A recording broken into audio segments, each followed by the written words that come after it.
Hello everyone and hello Capricorn. Itong general reading ay para sa May 2026. Kukuha tayo ng cards para sa iyo with additional advice cards na gustong iparating ng universe. Ang goal natin ay magbigay ng gabay gamit ang light from the Creator. Bago tayo magsimula, alam nyo ba na karamihan sa mga nanonood dito ay hindi pa pala nakasubscribe. Isang click lang po ng subscribe para mas mapalawak pa natin ang pagbabahagi ng liwanag at gabay dito sa Hula Juan. Thank you sa pag-subscribe. Capricorn, initial impressions natin, may mga imbalance na pagdating sa iyong logic at thinking sa buwan na to.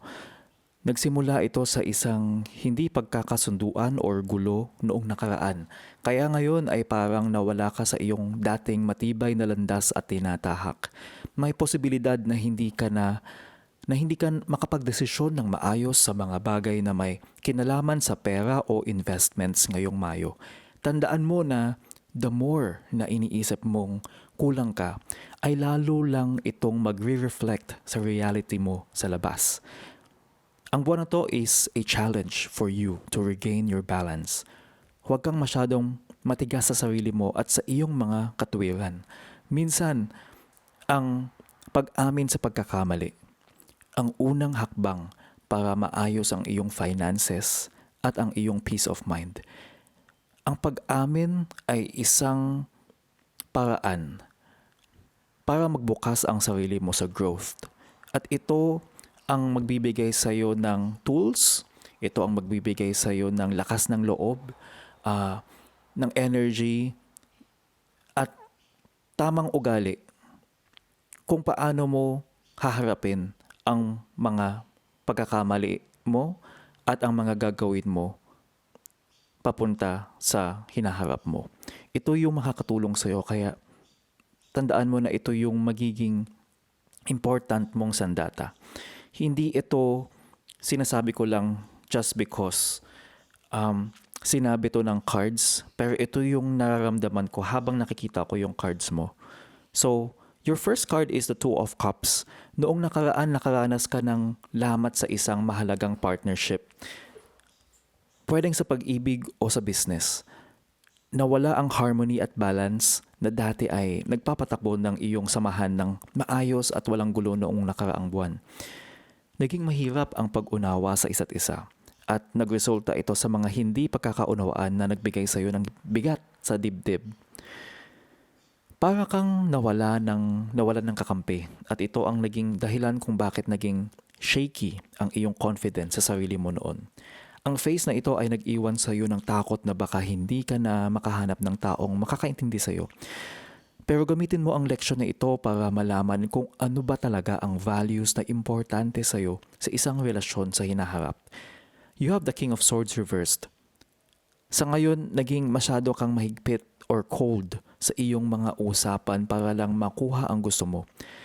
Nawala ang iyong objectivity dahil sa sobrang pag-focus sa logic na walang halong emosyon o malasakit na nararamdaman ng iba. Maaaring may tao ring mas nakakataas sa iyo na nanggigipit sa iyo o nagpapakita ng hindi magandang ugali ngayong Mayo. Ramdam mo ang stress dahil sa pressure na kailangan na laging tama ang lahat ng gagawin mo sa trabaho o sa buhay. Ito ang oras na kailangan mong ibaba ang iyong depensa ng konti. Ang pagiging masyado na puro isip lang ay hindi makakatulong sa pag-solve ng mga emotional at financial issues mo ngayong buwan. Matuto kang maging mas human sa pakikitungo. You have the Two of Pentacles.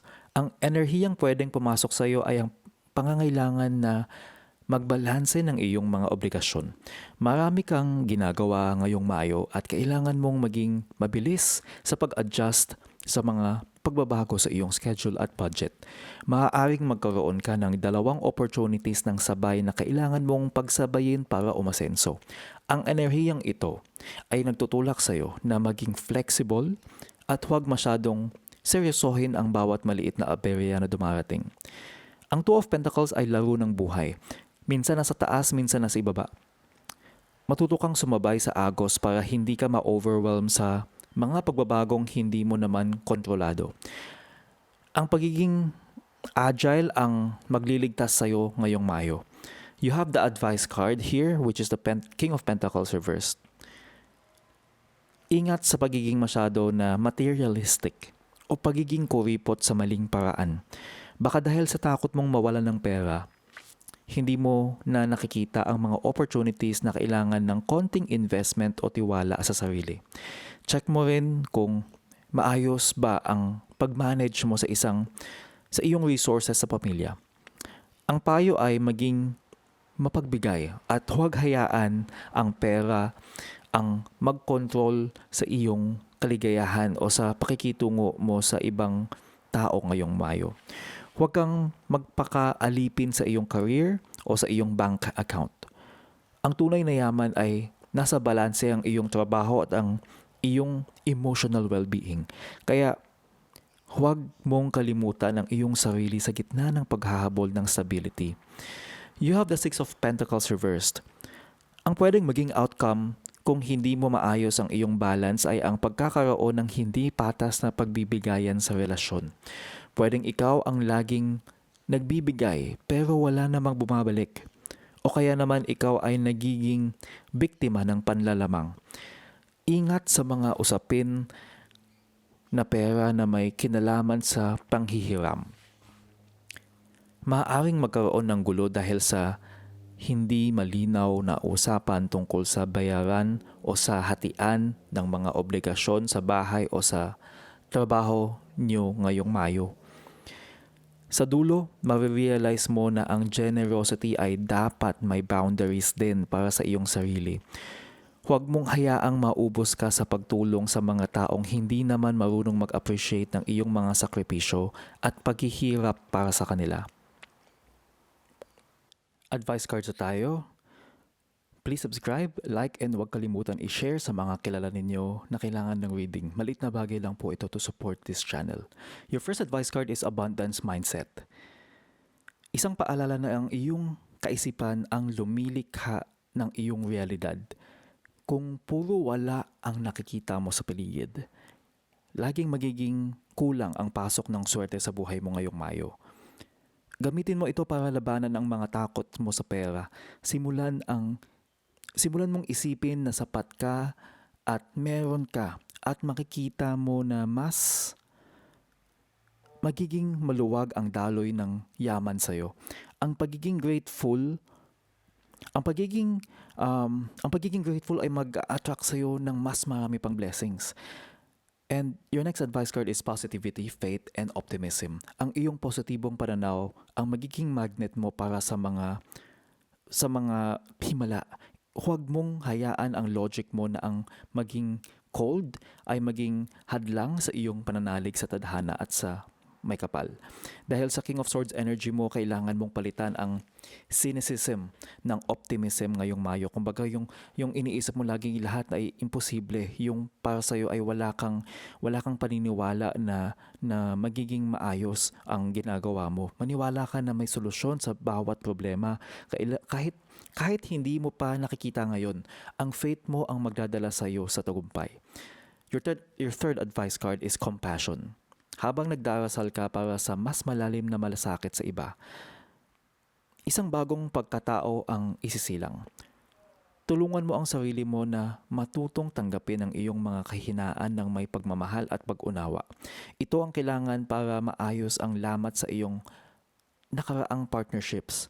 Ang compassion ay nagsisimula sa sarili mo bago mo ito maibigay sa iba ng tapat. Maging mabait ka sa iyong sarili ngayong buwan ng Mayo. Your fourth advice card is make it God's. Bitawan mo na ang ideya na sa'yo ang lahat ng responsibilidad sa mundo. Kapag inialay mo ang iyong trabaho, pera at relasyon sa mas mataas na puwersa, mawawala ang iyong takot na mawalan ng kontrol sa buhay. Ang card na ito ay para sa iyong tendency na mag-micromanage ng lahat ng bagay. Hayaan mong ang universe ang mag-handle ng mga details habang ginagawa mo ang iyong part ng may kapayapaan at tiwala na ang lahat ay maayos. Your fifth advice card is Cougar, assertive. Sa katahimikan mo mahahanap ang tunay mong lakas ngayong buwan. Kunin mo ang iyong pagkatao na isang leader, at simulan ng kumilos ng may tapang para maabot ang iyong layunin nang walang takot sa iba. Ikaw ay isang pinuno. Kailangan mo ang cougar energy para ma-master ang pagbabalanse sa buhay mo. Maging assertive ka sa kung ano ang may gusto mo. Pero gawin mo ito ng may grace at hindi nang aapi ng ibang tao sa paligid mo. Ipakita mo ang tunay mong galing. Your last advice card is Dragonfly Magic. Yakapin mo ang iyong transformation at bitawan na ang nakaraan ng tuluyan ngayong katapusan ng buwan. Ang magic ng kalikasan ay walang hanggan at ikaw ay matalino at pinagpala para magsimula muli.